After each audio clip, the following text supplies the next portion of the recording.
Je dis qu'en Tunisie, malheureusement, et c'est ça qui fait le décalage entre les potentialités et les atouts dont dispose cette société vivante, pétillante, pleine de compétences, parce que pleine de compétences, c'est une réalité, parce qu'au lendemain de l'indépendance, il y a eu des choix fondamentaux qui allaient dans le bon sens.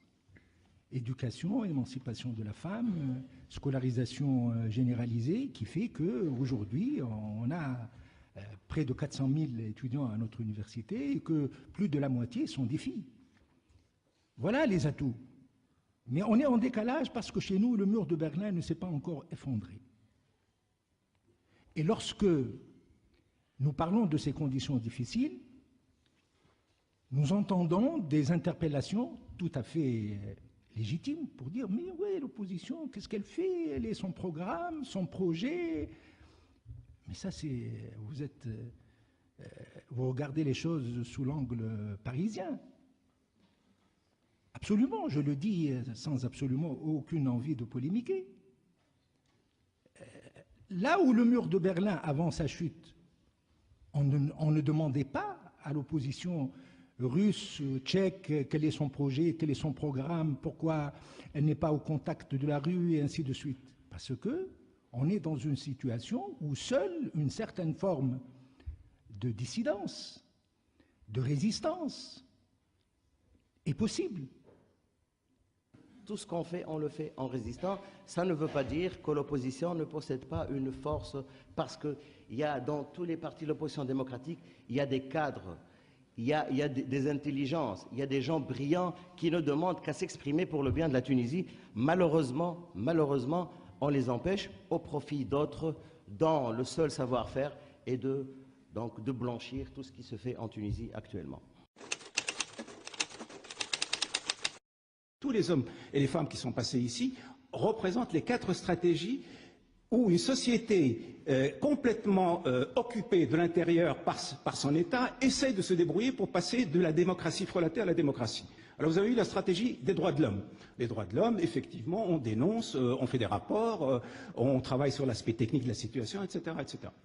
Je suis un homme des droits de l'homme, j'ai fait toute ma vie dans les droits de l'homme, j'y crois passionnément, mais ma religion est faite aujourd'hui après 30 années d'activité des droits de l'homme. Pour sauver, protéger et promouvoir les droits de l'homme, il faut maintenant que nous trouvions autre chose que les droits de l'homme. Voilà ma conviction profonde, parce que les dictatures se sont parfaitement organisées, se sont parfaitement vaccinées contre ces fameux droits de l'homme. Ensuite, vous avez la stratégie qui consiste à dire « moi, je vais être à l'intérieur du système et je vais le faire changer ». Alors, vous avez ici l'exemple de Tajdid. Alors, pour moi, l'idée de rentrer dans les structures de la dictature et de prétendre les changer de l'intérieur est une aberration. Je voudrais ici poser la question aux représentants de Tajdid. Il a dit lui-même qu'ils ont 3 députés actuellement dans le Parlement. Est-ce que ces 3 députés ont été nommés par le peuple? Ils ont été nommés par le pouvoir et dans le cadre d'un marché. Est-ce que si demain le Tajdid ou un autre parti a un représentant, est-ce qu'il va dire non, je refuse que le ministre de l'Intérieur décide combien de députés j'ai et je refuse de participer et je n'accepte pas cette nomination? Est-ce qu'ils vont le faire? Moi je vous dis, ils n'accepteront pas de le faire. Et ensuite vous avez la stratégie qui a été ici représentée par mes 2 collègues et néanmoins amis, à savoir Najib Chebbi et Moustapha Jaf. Alors là évidemment la situation est plus complexe. Excusez-moi d'utiliser un terme vulgaire. Ici on est dans le système du cul entre les 2 chaises. Donc on n'est pas avec le pouvoir, mais on n'est pas non plus contre. On n'est pas non plus dans la rupture. On ne pose pas le problème de la légitimité de ce pouvoir.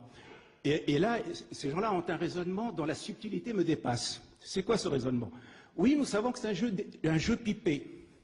Mais nous voulons participer à ce jeu pipé.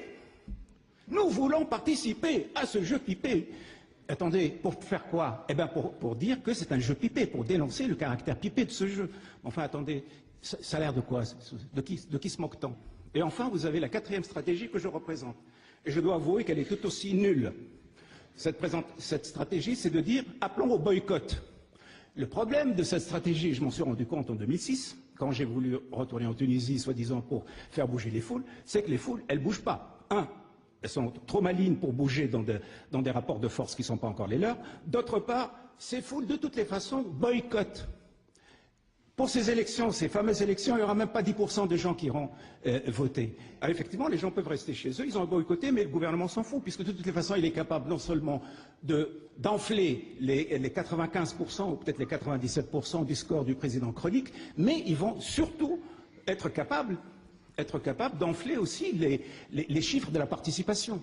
Donc à quoi ça sert? 4 stratégies qui ont prouvé leur inefficacité pour faire basculer la démocratie frelatée vers la démocratie réelle. Alors où on va? Eh bien moi je vous le dis honnêtement, en tant qu'acteur politique, moi j'ai l'impression que il y a 2 solutions, soit l'implosion, soit l'explosion. La Tunisie va soit imploser, soit exploser. Imploser, c'est-à-dire que l'ensemble des sous-systèmes, le système de santé, le système éducatif, le système de la presse, le système de valeurs, tout ça va pourrir tranquillement. Et ce pays va effectivement devenir un pays de plus en plus attardé, de plus en plus malheureux, de plus en plus misérable, de plus en plus barbare. Ça, c'est l'implosion. Ou bien l'explosion. Alors, on ne sait pas d'où ça vient, d'où est-ce qu'elle va venir, d'Ordef, du Sud, je ne sais pas trop quoi, mais le choix est devant ce blocage, cette incapacité du pouvoir à changer, et cette incapacité de l'opposition, entre guillemets, à faire changer, eh bien, nous avons le choix entre l'implosion et l'explosion. La lutte contre la dictature se mène en Tunisie et nulle part ailleurs.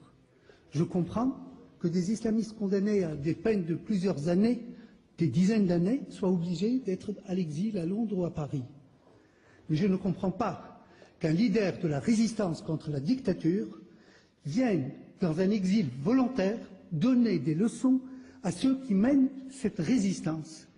Qu'est-ce que cette spéculation sur l'implosion? On va se mettre à Paris ou ailleurs, ou à Tunis, à sortir des déclarations verbales inflammées et attendre que le peuple un jour sorte, abatte la dictature et nous amène pour nous inviter à aller à Carthage. Ce n'est pas notre conception. Et lorsque je parle au nom de partis fondés par des militants qui ont passé de très longues années dans les prisons, à l'exil, dans la lutte clandestine. Nous ne sommes pas des verbaux. Nous sommes à Tunis. Nous ouvrons des sections qui sont de petits appartements dans les villes, mais c'est les seuls lieux de liberté qui sont offerts à tous les hommes libres pour mener une action effective sur le terrain contre la dictature. Il ne s'agit pas de vouloir amender la dictature, il faut l'abattre. Les dictatures, ça s'abat. Il faut abattre la dictature, d'autant plus que c'est une dictature mafieuse et non même pas une dictature idéologique. Est-ce que vous considérez justement que votre parti est une menace pour le pouvoir? C'est-à-dire, est-ce que vous avez assez de gens, assez d'armes, assez de financement, assez de soutien pour pouvoir menacer clairement le... Mais bien sûr que non. Je suis un peu désespérée. Je pense qu'il n'y a pas pour nous, Tunisiens, de perspective réelle d'alternance au pouvoir par les élections, de manière paisible et de manière civile.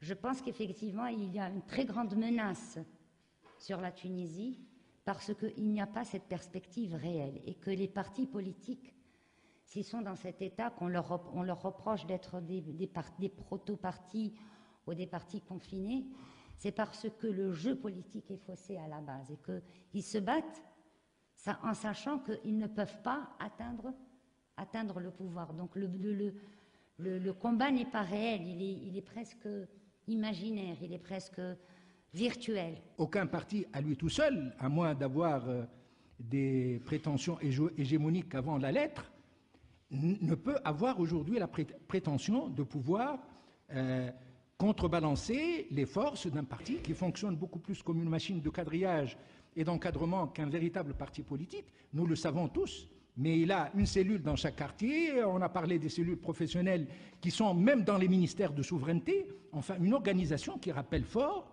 les pays communistes des pays de l'Est. Aujourd'hui, pour contrebalancer ce pouvoir exorbitant, cette hégémonie du parti au pouvoir, il faut que l'opposition se rassemble. Mais se rassembler, encore une fois, c'est le schéma occidental. Se rassembler ne veut pas dire ou déboucher forcément sur un candidat unique.